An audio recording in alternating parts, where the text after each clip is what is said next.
თუ კვების ბლოკი არის მიერთებული ოპტიკური ტერმინალის power port-ში და ჩართულია კვების წყაროში, ოპტიკურ ტერმინალზე უნდა ანათებდეს power ინდიკატორი. თუ ოპტიკური პაჩკორდის ერთი ბოლო მიდის ოპტიკურ ტერმინალში, ხოლო მეორე პატარა თეთრ ყუთში, ოპტიკურ ტერმინალზე PON ინდიკატორი მწვანედ ანათებს.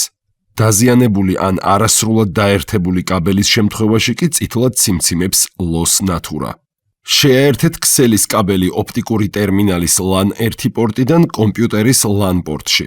წარმატებული ჩართვისას ოპტიკურ ტერმინალზე LAN 1 მწვანედ ინთება და კომპიუტერის LAN პორტთანაც ციმციმებს ინდიკატორი. თუ ოპტიკურ ტერმინალზე არ აინთო LAN 1 ნათურა, შეიძლება კომპიუტერზე გათიშული იყოს ქსელის ბარათი. მის ჩასართავად კლავიატურაზე ერთდროულად ვაჭერთ Windows და R ღილაკებს.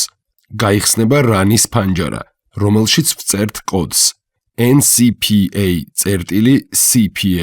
და OK. გაიხსნება ფანჯარა Network Connections.